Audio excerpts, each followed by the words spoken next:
मसीही जीवन प्रभु में एक होशपूर्ण जीवन जीने का चुनाव है। बाइबल की दिव्यवाणी हमें ईश्वर से जोड़ती है और हमारा बपतिस्मा एक चिन्ह है, एक प्रतीक है ईश्वर के साथ होने का और ईमानदारी की राह पर चलने का।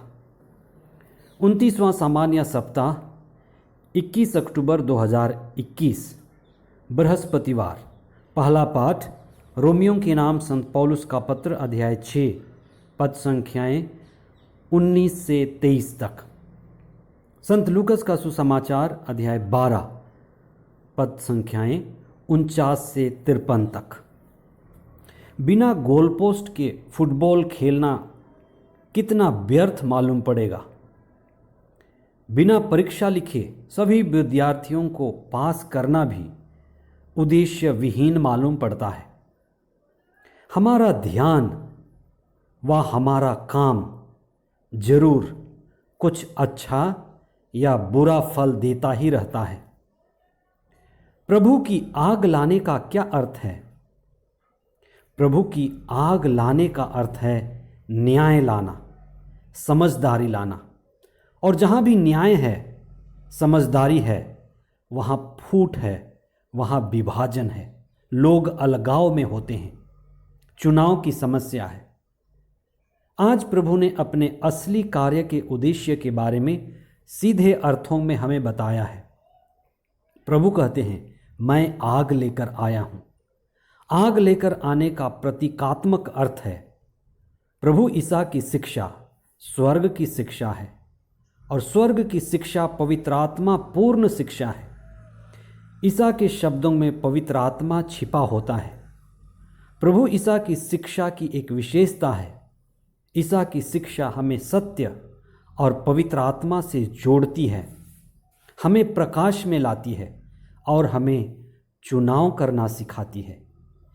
यह हमें ज्ञान और अज्ञान में, भले और बुरे में भेद का पहचान कराती है, सत्य को चुनने के लिए प्रेरित करती है। इसलिए ये आग जिसकी आज प्रभु बात करते हैं वह न्याय का प्रतीक है। सभी को न्याय के मार्ग से गुजरना ही होगा।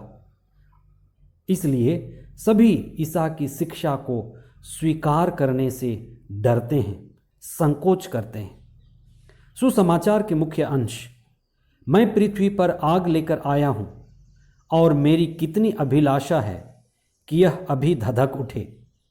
मुझे एक बपतिस्मा लेना है और जब तक वह न हो जाए मैं कितना व्याकुल हूँ। क्या तुम लोग समझते हो कि मैं पृथ्वी पर शांति लेकर आया हूँ? मैं तुमसे कहता हूँ ऐसा नहीं है, मैं फूट डालने आया हूँ। पिता अपने पुत्र के विरुद्ध होगा और पुत्र अपने पिता के विरुद्ध, सास अपनी बहू के विरुद्ध होगी और बहू अपने सास के विरुद्ध। पुराने व्यवस्थान में आग एक प्रतीक है, ईश्वर के न्याय करने का प्रतीक। क्या आप अपने परिवार में, समुदाय में, पड़ोसियों के बीच, कार्य के क्षेत्र में फूट का अनुभव करते हैं, अलगाव का अनुभव करते हैं? कितने लोग सच्चाई से काम करने को राजी हैं? कितने लोग ईश्वर की मर्जी जानते हुए भी उसके पीछे नहीं चलते, लेकिन इच्छा शक्ति के अभाव में बहुत गलत का चुनाव करते हैं? कुछ मेहनत से रोटी कमाना चाहते हैं तो कुछ बड़े आसानी से झूठे रास्ते से, गलत रास्ते से धन कमाना और इकट्ठा करना चाहते हैं। हर जगह यह देखने को मिलता है। इसलिए जहाँ भी हम ईमानदारी से काम करना चाहेंगे, ईश्वर हमारे साथ होगा, ईश्वर हमारे नज़दीक होगा।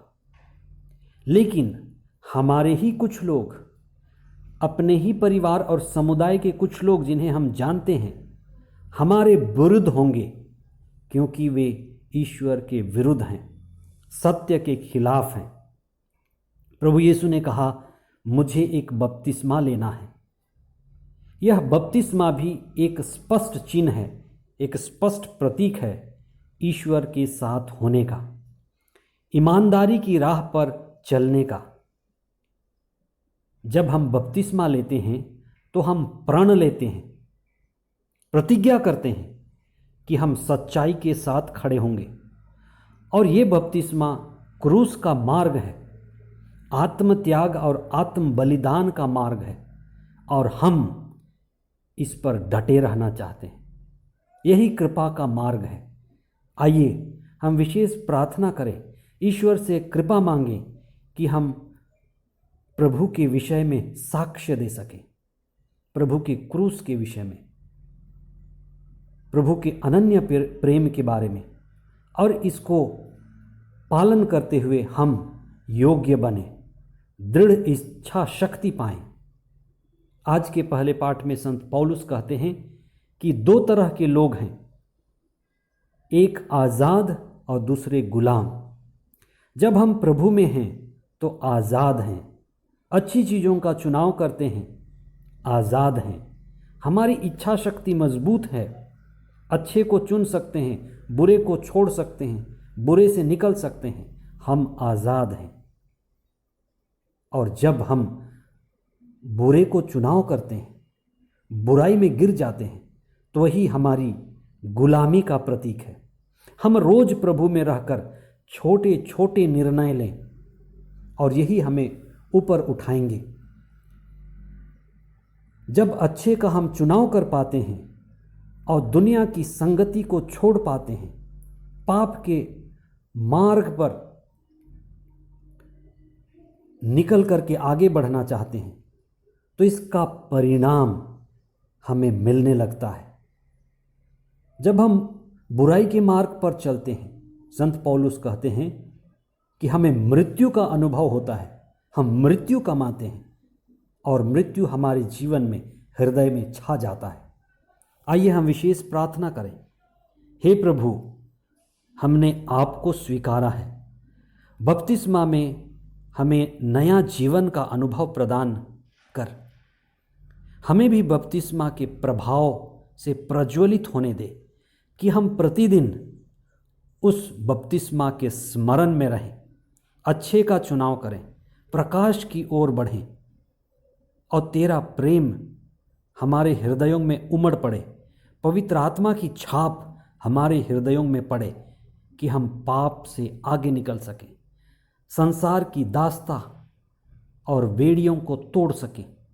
हमें दृढ़ इच्छा शक्ति प्रदान कर कि हम विभाजन और फूट के बीच रहते हुए भी तेरी मर्जी पूरी करें, तेरी योजना को और तेरे मार्ग को समझ सकें।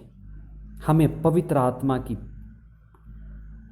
प्रज्ञा और पवित्र आत्मा का विवेक प्रदान कर। ये प्रार्थना हम करते हैं हमारे प्रभु ख्रीस्त के द्वारा, आमीन।